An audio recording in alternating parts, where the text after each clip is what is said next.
जय हिंद दोस्तों, आपका आपके YouTube channel A to Z education में स्वागत है। आज के वीडियो में हम लोग 12वीं क्लास के इतिहास से संबंधित कुछ ऐसे महत्वपूर्ण प्रश्नों को देखेंगे जो कि आपके एग्ज़ाम की दृष्टि से काफ़ी महत्वपूर्ण है और यही वो प्रश्न हैं जो कि बार बार आपके एग्ज़ाम में आते हैं। तो चलिए शुरू करते हैं। शुरू करने से पहले अगर अभी तक आपने अपने YouTube channel A to Z education को सब्सक्राइब नहीं किया है, जल्दी से सब्सक्राइब कर ले और साथ में लगे बेल आइकन को भी दबा दें ताकि आपको इसी प्रकार से वीडियो का नोटिफिकेशन मिलते रहे और आप अपने एग्ज़ाम को बेहतर से बेहतर तैयारी कर सकें। तो चलिए शुरू करते हैं। पहला प्रश्न, दिल्ली किस नदी के किनारे स्थित है? क्या प्रश्न है दोस्तों? दिल्ली किस नदी के किनारे स्थित है? इसका राइट आंसर क्या हो जाएगा? Option number B, Yamuna. Delhi किस नदी के किनारे स्थित है? यमुना नदी के किनारे। याद रहेगा आप, दिल्ली किस नदी के किनारे स्थित है? यमुना नदी के किनारे स्थित है। दूसरा, लिंगायत आंदोलन का प्रादुर्भाव कहाँ हुआ था? तो ये कर्नाटक में हुआ था। कहाँ हुआ था? कर्नाटक में। कहाँ हुआ था? कर्नाटक में। 3 नंबर, इब्न बतूता कितने वर्षों तक भारत में रहा? इब्न बतूता जो है कितने वर्षों तक भारत रहा? ये 14 वर्ष तक रहा। काफ़ी महत्वपूर्ण प्रश्न है और आपके एग्ज़ाम में बार बार पूछता है, इब्न बतूता कितने वर्षों तक भारत रहा? 14 वर्षों तक भारत रहा था। कितने वर्षों तक? 14 वर्षों तक। अगला प्रश्न देखते हैं। 4 नंबर, विजयनगर साम्राज्य से संबंधित वंश है? ऑप्शन नंबर डी सही हो जाएगा, इनमें से कोई नहीं। अगला प्रश्न 5 नंबर, भारत में मुगल साम्राज्य की स्थापना कब हुई? क्या प्रश्न है? भारत में मुगल साम्राज्य की स्थापना कब हुई? तो ये कब हुई थी? भारत में मुगल साम्राज्य की स्थापना दोस्तों ये कब हुई थी? ये हुई थी 1526 ईस्वी में, पानीपत की प्रथम लड़ाई के समय।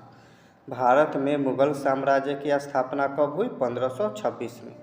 भारत में मुगल साम्राज्य की स्थापना कब हुई? 1526 ईस्वी में। याद रखिएगा। 6 नंबर प्रश्न, पाकिस्तान एक स्वतंत्र राष्ट्र के रूप में कब अस्तित्व में आया? तो ये कब आया था? 14 अगस्त 1947 में। कब आया था? 14 अगस्त 1947 में। पाकिस्तान एक स्वतंत्र राष्ट्र के रूप में कब अस्तित्व में आया? 14 अगस्त 1947 में। चलिए आगे के प्रश्नों को देखते हैं। अगला प्रश्न है 7 नंबर, शेर शाह ने चौसा के युद्ध में किसे पराजित किया? पारित लिख दिया, पराजित लिखना चाहिए, कर दिया। तो ये किसे किया था? हुमायूं का। हुमायूं का। एक और प्रश्न आता है कि शेर शाह सूरी ने किस युद्ध में हुमायूं को पराजित किया? तो आप याद रखिएगा, चौसा के युद्ध में। किस युद्ध में? चौसा के युद्ध में। 8 नंबर प्रश्न, अश्वमेध यज्ञ का आयोजन क्यों किया जाता था? तो ये दोस्तों शाही संप्रभुता के लिए किया जाता था। किसके लिए किया जाता था? शाही संप्रभुता के लिए। शाही संप्रभुता के लिए अश्वमेध यज्ञ का आयोजन किया जाता था। 9 नंबर प्रश्न, मोहनजोदड़ो किस नदी के किनारे स्थित है? ये सिंधु नदी के किनारे स्थित है। किस नदी के किनारे? सिंधु नदी के किनारे। मोहनजोदड़ो किस नदी के किनारे स्थित है? सिंधु नदी के किनारे स्थित है। 10 नंबर प्रश्न देखते हैं। 10 नंबर प्रश्न कह रहा है, सिंधु सभ्यता में मुहर बनता था। सिंधु सभ्यता में मुहर बनता था। तो ये किससे बनता था? सेल खड़ी से बनता था। किससे बनता था? सेल कड़ी से। 11 नंबर प्रश्न, किस भारतीय शासक को नेपोलियन की संज्ञा दी गई है? किस भारतीय शासक को नेपोलियन की संज्ञा दी गई है? तो किसको दोस्तों नेपोलियन की संज्ञा दी गई है? ये समुद्रगुप्त को दी गई है। किसको दी गई है? समुद्रगुप्त को। 12 नंबर प्रश्न, 16 महाजनपदों में सबसे शक्तिशाली महाजनपद कौन था? 16 महाजनपदों में सबसे शक्तिशाली महाजनपद कौन था? तो कौन था दोस्तों? ये था मगध। कौन सा महाजनपद सबसे शक्तिशाली था 16 में से? मगध। चलिए आगे के प्रश्नों को देखते हैं। 13 नंबर प्रश्न, किस शिलालेख में अशोक के कलिंग विजय का उल्लेख मिलता है? यह 13वें शिलालेख में मिलता है। काफ़ी महत्वपूर्ण प्रश्न है। किस शिलालेख में अशोक के कलिंग विजय का उल्लेख मिलता है? किस में मिलता है? 13वें अभिलेख में मिलता है। कहाँ मिलता है? 13वें अभिलेख में। 14 नंबर प्रश्न, अर्थशास्त्र की रचना कब हुई थी? अर्थशास्त्र की रचना कब हुई थी? काफ़ी महत्वपूर्ण प्रश्न है। 4वीं शताब्दी ईसा पूर्व में। कब हुई थी? 4वीं शताब्दी ईसा पूर्व में अर्थशास्त्र की रचना कब हुई थी? 4वीं शताब्दी ईसा पूर्व में। 15 नंबर प्रश्न, वज्जी को सामाजिक ग्रंथों में कहा गया है? वज्जी को तो ये गणतंत्र कहा गया है। क्या कहा गया है? गणतंत्र। वज्जी को सामाजिक ग्रंथों में कहा गया है, स्वतंत्र कहा गया है। क्या कहा गया है? स्वतंत्र, दोस्तों, गणतंत्र। अगला प्रश्न 16 नंबर, पाटलिपुत्र नगर की स्थापना की थी? पाटलिपुत्र नगर की स्थापना किसने की थी? उदयन ने की थी। ऑप्शन नंबर सी इसका राइट आंसर हो जाएगा। अगले प्रश्न की तरफ चलते हैं। 17 नंबर प्रश्न को देखते हैं। कुरुक्षेत्र का युद्ध किसने जीता? पांडवों ने जीता था। आपने रामायण देखा होगा तो उसमें आपको मैं कहता हूँ कि दोस्तों कुछ मत कीजिए, तो कम से कम जो है सो आप लोग जाइए और एक बार जो है सो शुरू से लेकर लास्ट तक आप पूरे महाभारत को देख लीजिएगा। क्या देख लीजिएगा? महाभारत को देखिएगा। महाभारत से संबंधित जो है आपके 12th के एग्ज़ाम में इतिहास में लगभग जो है नहीं भी पूछता है तो 5 से 6 प्रश्न हर एक साल आपको रहते हैं। जैसे कि 2 से 3 प्रश्न 1 नंबर वाले प्रश्न में रहता ही रहता है। 2 नंबर वाले में किसी किसी साल 2 प्रश्न भी पूछ देता है, किसी किसी साल 1 भी प्रश्न भी पूछता है। तो 2 नंबर जो है आपका ऑब्जेक्टिव से हो जाएगा और 2 नंबर वाले में से जो है सो 2 नंबर या 4 नंबर आपको उसमें से आराम से मिल जाएगा। और जहाँ तक बात है 5 नंबर के प्रश्नों को, तो 5 नंबरों में कभी कभी जो है सो पूछता भी है और कभी कभी नहीं भी पूछता है। लेकिन अगर आप महाभारत में जाके और उसी में एक टॉपिक है, थोड़ा सा मतलब टॉपिक नहीं, उसी में 16 महाजनपदों के बारे में भी बताया गया है। उस समय उनकी राजधानी कहाँ थी? महाभारत अगर जो आप बढ़िया से देखिएगा तो आपको ऑटोमेटिक जो है सो पता चल जाएगा। ना ही तो आपको उसमें कुछ करना है, ना ही कुछ भी, बस देखना है और उसको ध्यान से देखना है। तो उसमें जो है सो 16 महाजनपदों के बारे में, उस समय के राजाओं के बारे में काफ़ी बेहतर तरीके से आपको उसमें बताया गया है। ऐसे तो आप बुक को पढ़िएगा तो उसमें भी बताया गया, लेकिन एक मान लीजिए इंटरटेनमेंट के अनुसार अगर जो आप देखते हैं तो उससे आपको बहुत सारे फायदे होंगे। कम से कम 5 प्रश्न, 5 नंबर के प्रश्न जो है वो आपके आराम से 5 नंबर आ जाएंगे। ये मैं कम से कम बता रहा हूँ। अगर कहीं 1-2 प्रश्न जो है सो 2-5 नंबर वाले में आ जाए तो इसकी संख्या आप सोच सकते हैं कि ये कितने नंबर का हो जाएगा। आप ध्यान से सोचिए। तो मैं कह रहा हूँ ज़्यादा कुछ नहीं, आप जाइए आराम से जो है जो महाभारत को अच्छी प्रकार से देखिए, तो इससे जो है सो आपको आराम से जो है सो 5 नंबर आसानी से प्राप्त हो जाएगा। ना कुछ करना है ना कुछ, बस एक बार अगर जो ध्यान से देख लीजिएगा आपके दिमाग में बैठ जाएगा। थोड़ा सा इधर उधर से बुक से पढ़िए रहे हैं तो थोड़ा सा इधर से भी याद करने को मिल जाएगा, तो आपको आराम से 5 से 7 नंबर केवल महाभारत देख के मिल जाएगा। तो इससे आसान हमको क्या चाहिए कि कुछ जैसे मतलब हम शॉर्ट वीडियो देखते हैं तो उसको नहीं देखें, महाभारत को ही देख लें, कितना अच्छा रहेगा। महाभारत को देख ले, 5 से 6 नंबर प्रश्न आराम से आ जाएंगे, फ्री में आ जाएगा, कुछ करना नहीं है। 5 नंबर 6 नंबर प्रश्न का काफ़ी महत्व होता है। तो आप अब मैं कह रहा हूँ देखना ना देखना ये खैर आपकी मर्जी है। तो मैं आपको फोर्स नहीं कर रहा हूँ कि नहीं आप जाके देख लो, उससे मुझे कोई मतलब नहीं है। मेरा काम है बताना, मैं बता दे रहा हूँ। आप अगर देखते हैं तो आपको बेहतर से बेहतर नंबर, ये प्रश्न यहाँ पे आप देख रहे हैं 17 नंबर, कुरुक्षेत्र का युद्ध किसने जीता? तो लास्ट में आप अगर जो महाभारत को देखिएगा तो आप जानते हैं कौरव और पांडवों के बीच में लड़ाई हुई थी। तो आप प्रश्न सुनिए कैसे बनता है। यहाँ से प्रश्न पूछ देगा पांडवों की संख्या कितनी है, आप देखे रहिएगा, जान जाइएगा पांडवों की संख्या कितनी थी, 5 थी। आराम से उसका उत्तर आप दे सकते हैं। उसके बाद पूछ देगा, नाम भी देता है कि जो पांचाली थी वो कितने पांडवों से शादी की थी, तो आपको उसमें से भी मिल जाएगा।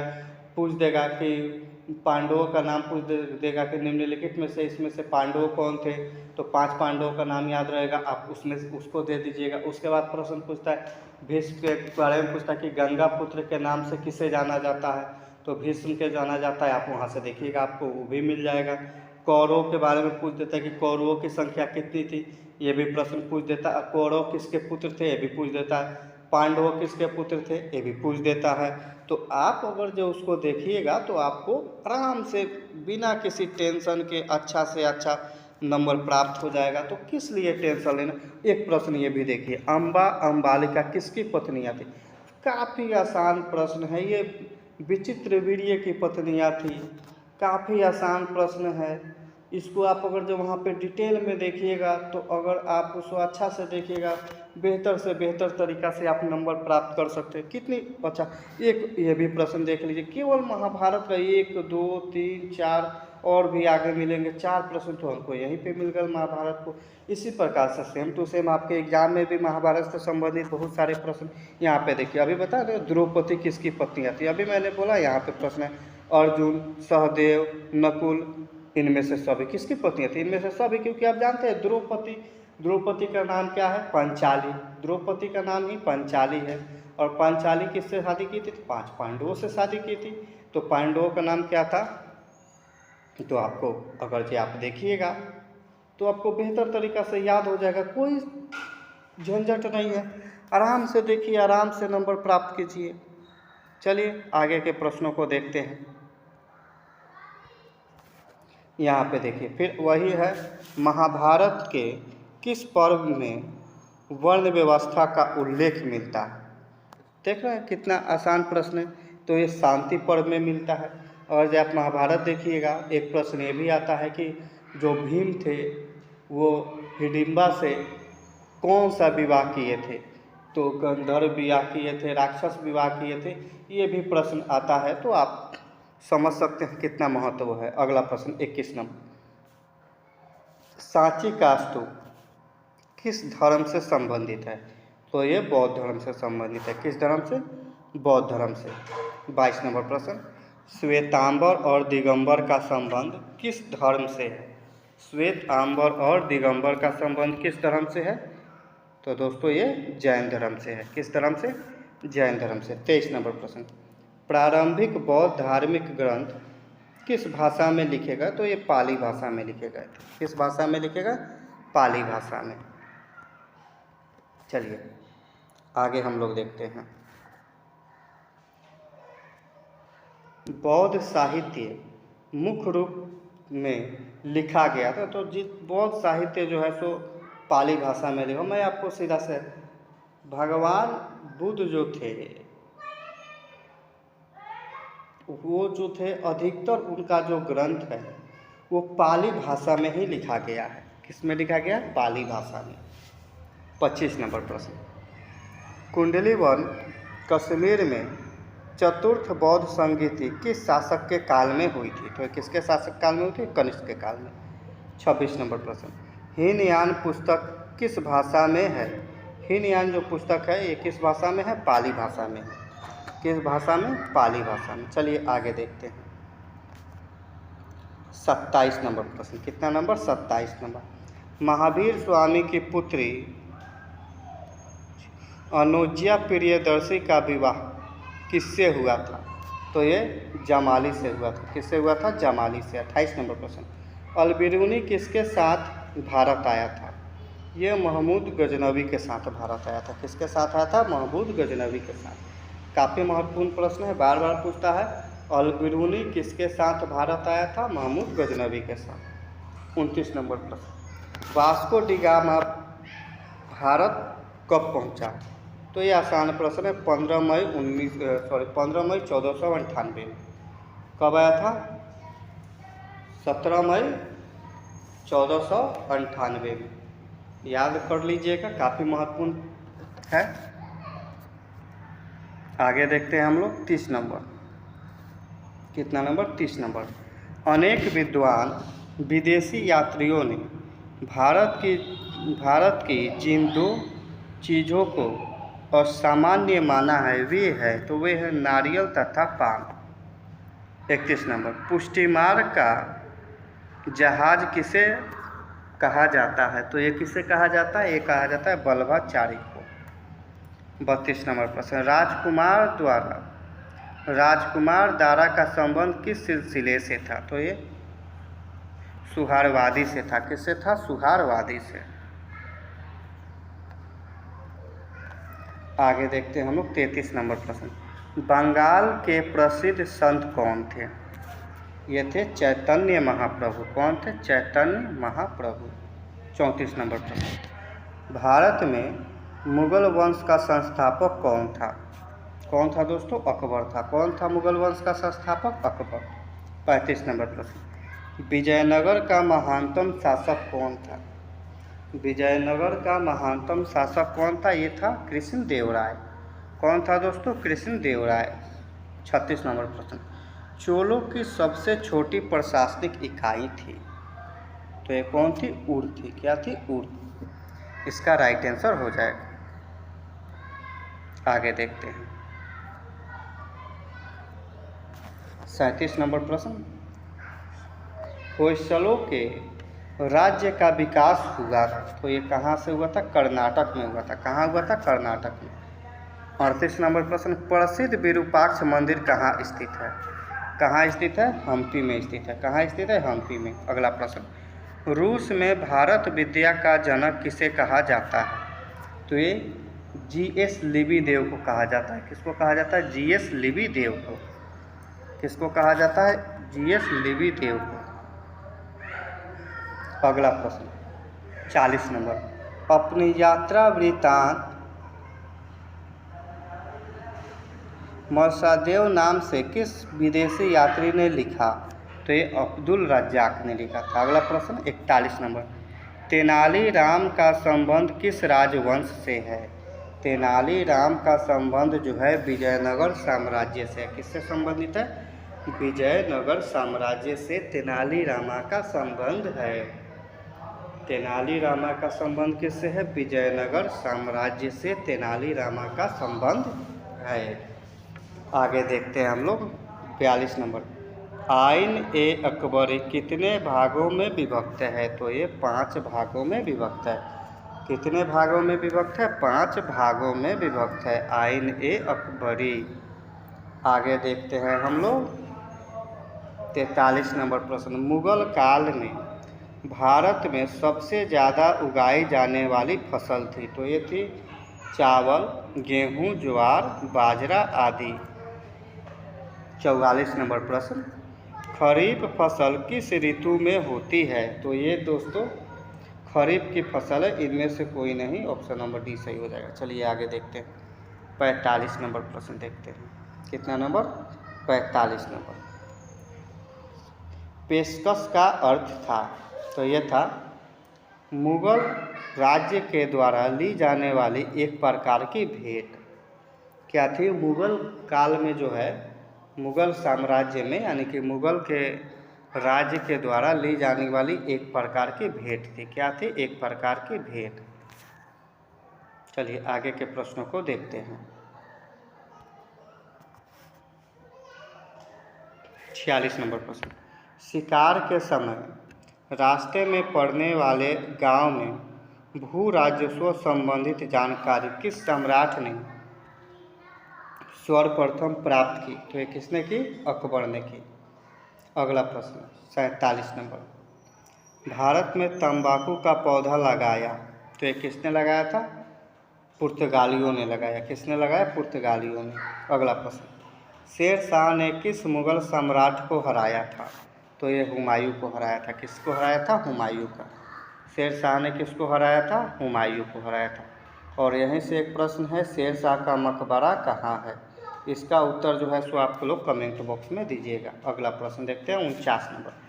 औरंगजेब ने अपने जीवन का अंतिम भाग बिताया, तो ये दक्षिण भारत में बिताया था।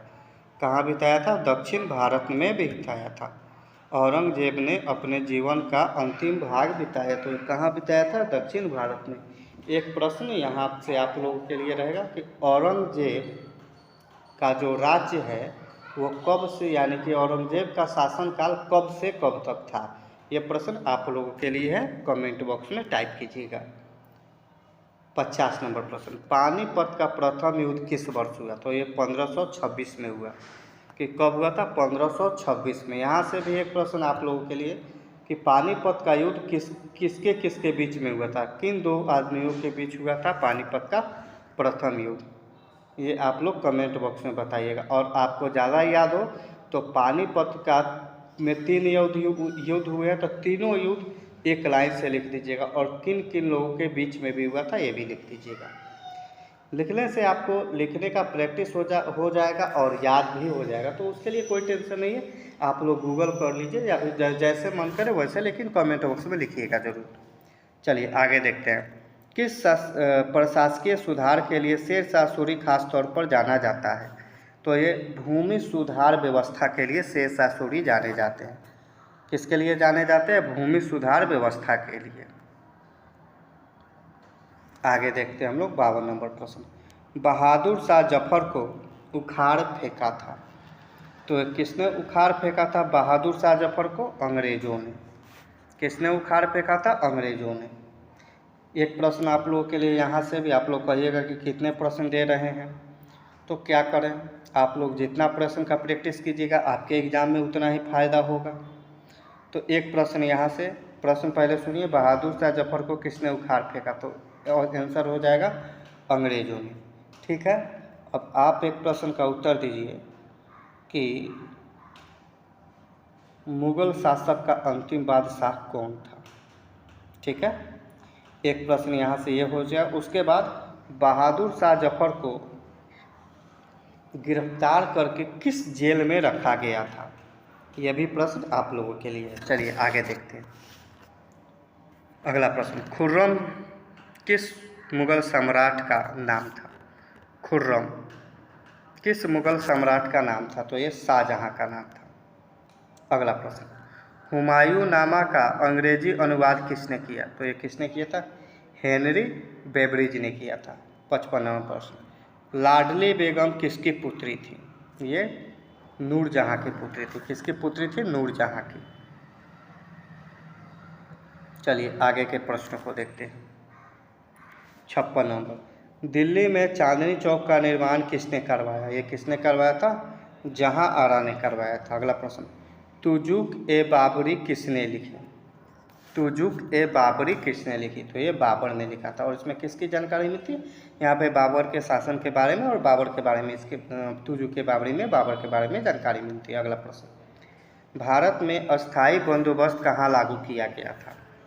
तो सबसे पहले बंगाल में लागू किया गया था।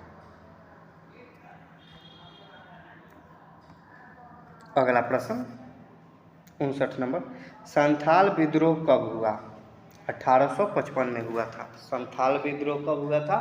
1855 में हुआ था। यहाँ से एक प्रश्न आप लोगों के लिए कि संथाल विद्रोह का नेता कौन था? कमेंट बॉक्स में आंसर को टाइप कीजिएगा। 60 नंबर प्रश्न, सिक्किमी रैयत को बंगाल में जमीन कौन पट्टे पर देता था? तो ये रैयत देता था।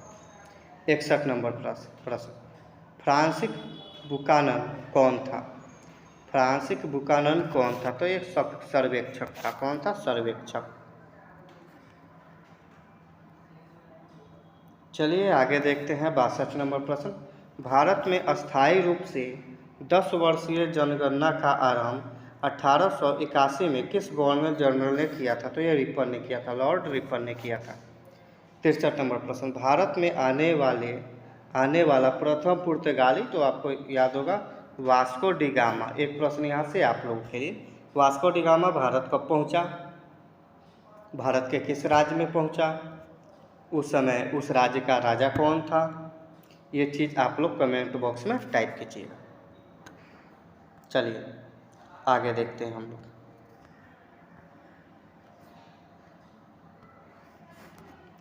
64 नंबर प्रश्न, वीर कुंवर सिंह कहाँ के रहने वाले थे? प्रश्न है वीर कुंवर सिंह कहाँ के रहने वाले थे?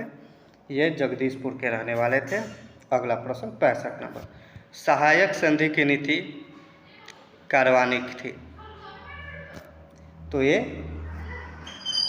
ब्लेस्की द्वारा।